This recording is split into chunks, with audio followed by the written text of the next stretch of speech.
பெயர் சூட்டி விட்டேன். இன்னி ஒய்துஹா பிக்க துர்ரியத்தஹா மினஷ் ஷைத்தானிர் ரஜீம். ஷைத்தானை விட்டு இந்த குழந்தையும் இவருக்கு பிறக்கிற குழந்தைகளையும் நான் பாதுகாக்குமாறு உன்ட்ட மனு போடுறேன் அப்படின்னு சொல்றாங்க. இதுல என்ன வழங்குது? ஒரு பொம்பளை பெயர் வைக்கலாம், பெத்த தாய் பிள்ளைக்கு பெயர் வைக்கலாம். அந்த காலத்தில் யாருடைய காலம் அது?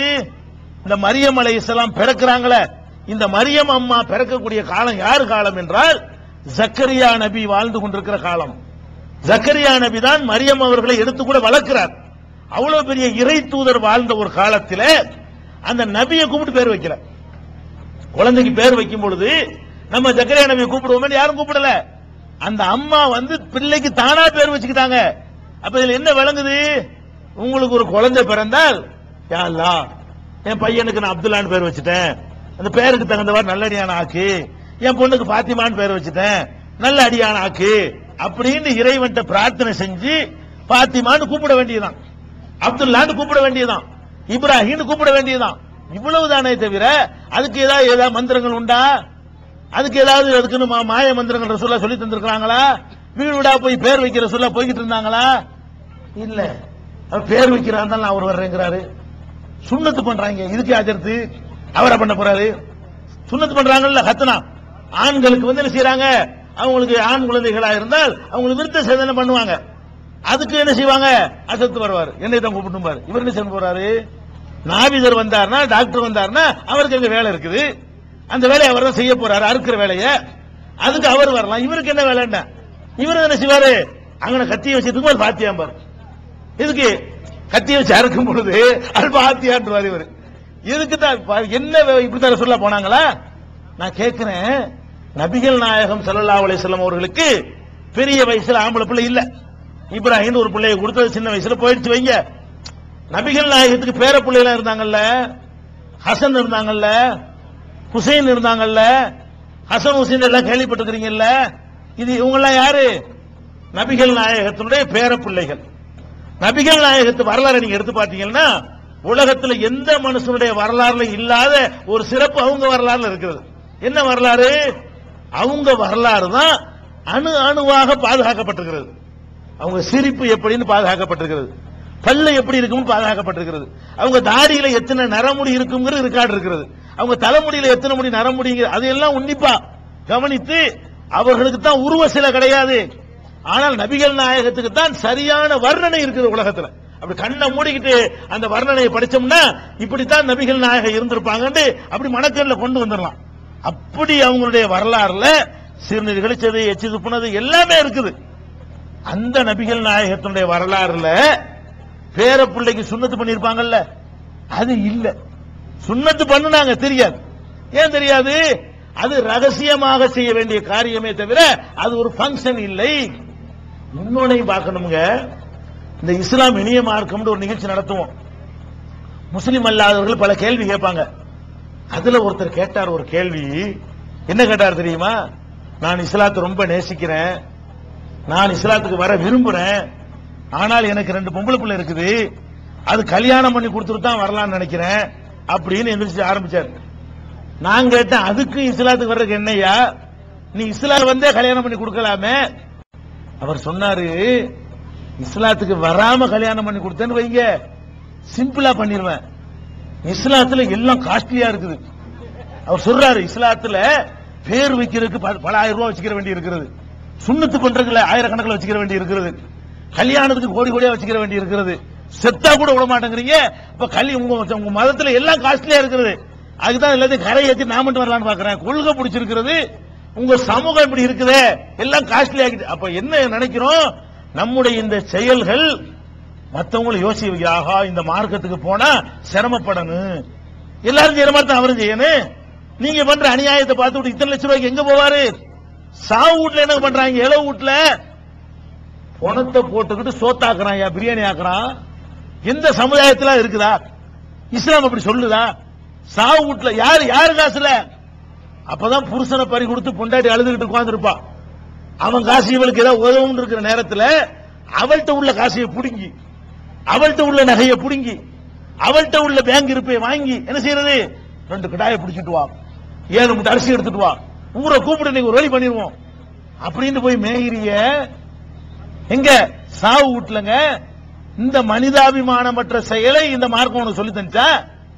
இந்த அஜர்த்தவுடைய வருமானத்துக்காக ஏற்படுத்துறது நீ பலியாவணுமா? நபிகள் நாயகம் இதுக்கு என்ன வழி காட்டுறாங்க? ஒரு ஆள் இறந்துட்டாருன்னு சொன்னா 3 நாளைக்கு அந்த வீட்டில் உள்ளவர்களுக்கு மத்தவங்க சமைச்சு போடணும். யார் சமைக்கணுங்க? நீங்க ஒரு இறந்த வீட்டுக்கு போனா நீங்க ஒரு பண்ணையோ பழத்தையோ ரொட்டியோ பிஸ்கட்டையோ வாங்கிட்டு போய் கவலைப்படாதீங்கம்மா சாப்பிடுங்கம்மா, அது நம்ம கடமையா? அவளை ஏற்கனவே பிள்ளைய இழந்துட்டு புருஷனை இழந்துட்டு தகப்பனை இழந்துட்டு தாய் இழந்துட்டு அவங்க கவலையில் இருக்கிறவங்கள்ட்ட போய் மேலும் கவலை வைக்கிற மாதிரி அடமானம் வச்சு வட்டிக்கு வாங்கி அந்த பிரியாணி விருந்து போட்டாவனு. செத்த அன்னைக்கு சாப்பாடு, 3வது அன்னைக்கு சாப்பாடு, 7வது நாளைக்கு சாப்பாடு, 40வது நாளைக்கு சாப்பாடு, வருஷ சாப்பாடு, வருஷம் சாப்பாடு. ஒரு ஆள் இறந்தான்னு சொன்னா அவன் பேரை சொல்லி வருஷத்துக்கு ஒரு 20 சாப்பாடு, 20 விருந்து. என்ன இது? இப்படி ஏழைப்பாளைகள் இந்த மார்க்கத்தில் இருக்கிறது. இருக்கிறவன் கொடுத்துருவ, உன்னை பார்த்துட்டு வட்டி வாங்கிட்டு கொடுக்கறானே. இந்த மார்க்கத்தில் இருக்கட்டும் கொடுப்போம். ஹஜ்ஜி ஒரு கடமை இஸ்லாத்துல, அதை கூட எல்லாத்துக்கும் கடமையாக்கி இருக்க அந்த மார்க்கம்.